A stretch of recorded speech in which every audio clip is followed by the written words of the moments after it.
So they made the movie Two for the Money. Right. And that was a disgruntled employee's standpoint on him working for me. They used my TV show in the movie. It was McConaughey. Yeah, it was Al Pacino right. played me. Rene Russo played my wife. Matthew McConaughey in real life played a disgruntled employee that worked for me from 1990 to 95. And in the movie, they used my Sports Advisors TV show that Dave and his father and his uncle watched. The reason I'm here, the reason he called me to bring back the show, rebranded. He watched it for like 7 years. I had $100,000 a week budget. I was the only show on TV. Right. I was making $1 million a year.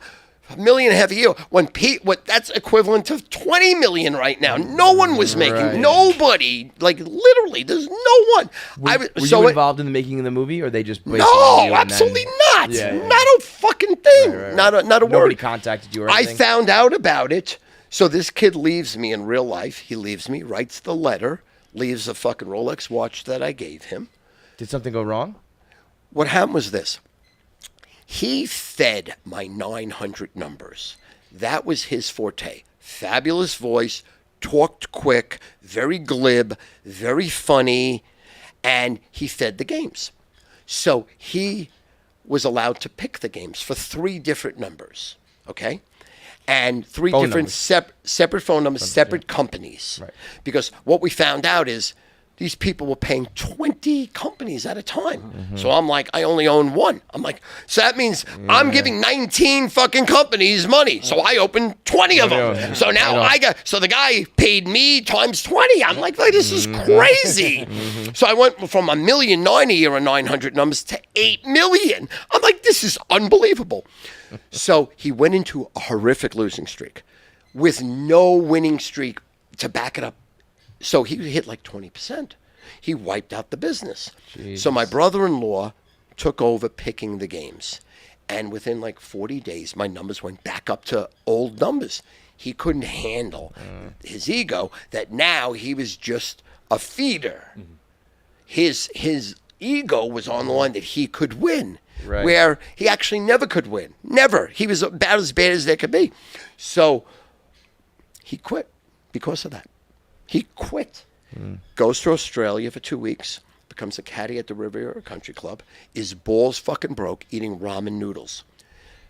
Dustin Hoffman and Rene Russo's husband, Danny Gilroy, he's caddying for them. And, 18 holes. You got 5 hours. He gives it a shot. He pitches him. Dustin Hoffman gives him $20,000 on the spot to buy the life rights. Danny Gilroy's going to produce the movie. He writes the screenplay. Sits on Dustin Hoffman's desk for 3 years and gives the project back. So now Danny Gilroy, Rene Russo shop it, and they get Al Pacino, Matthew McConaughey, Jeremy Piven, Amanda Sante. But before they gave it to before Dustin Hoffman said, I'm not going to do this, Dustin Hoffman and Rene Russo are riding horses in Arizona. And he left me in 95. And to his credit, he said, Stu, what you're asking me to do, you don't need. You could use this kid to fill right in for me. And this kid did. And my 3 best years was when he left, 95, 6, 7. I wrote 12 million, 14 million, 16 million at like 30% profit, 40% profit. It was stupid. Okay. So I have 220 full and part-time people working for me. One of my salesmen comes in my office and says, Stu, you're not going to fucking believe this. My buddy runs a security firm in Arizona to keep paparazzis away from stars. And right now, he's in front of Dustin Hoffman and Rene Russo. And Dustin Hoffman just dick dropped that he's playing this Jew, Stu Feiner, on Long Island in a movie. I'm like, listen, do me a fucking favor. Get the fuck back on the phone, you jerk off, and stop fucking pulling my dick. Because they would pull tricks on me. The key would be because I would hide under people's desks when I came in the fucking office, and I would scare the living fuck out of them. Or they would order food, and I would put like worms in their food when they opened it.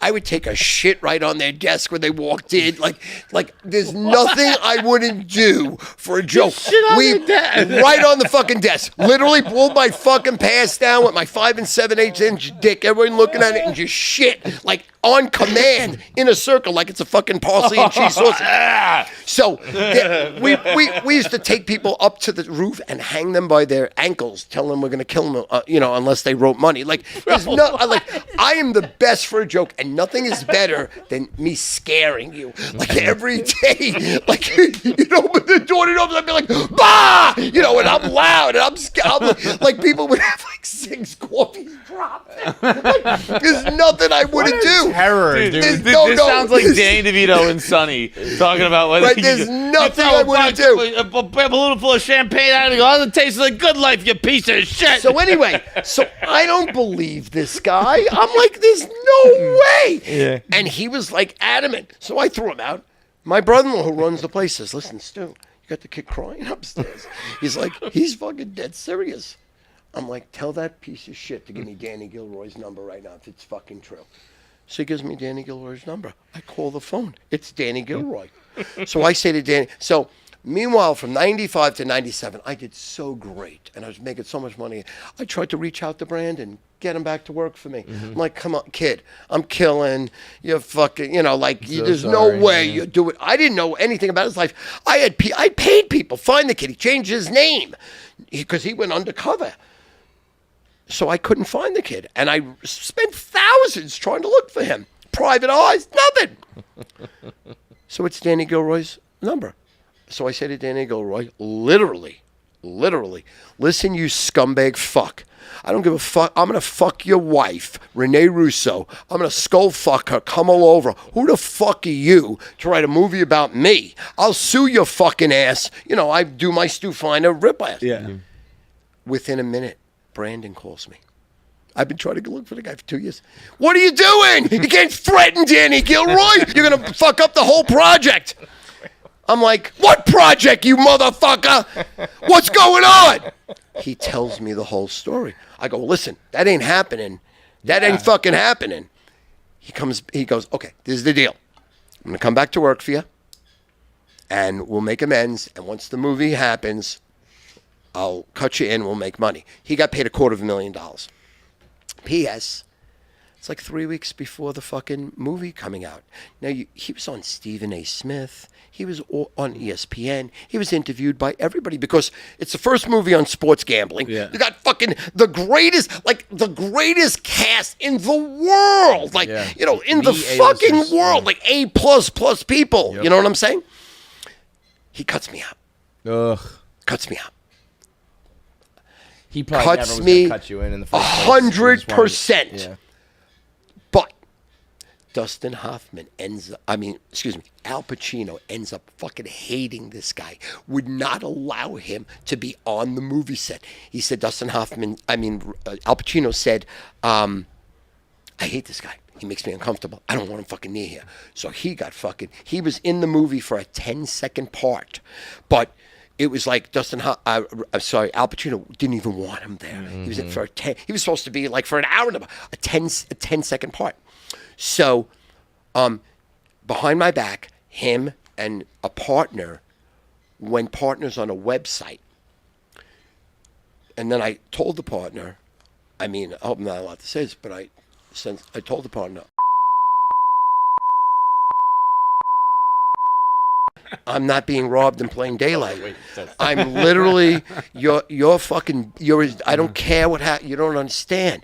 You must think I'm going to fucking kill you. I'm not allowing you to do this. So he said, all right, listen, this is what we're going to do. I can't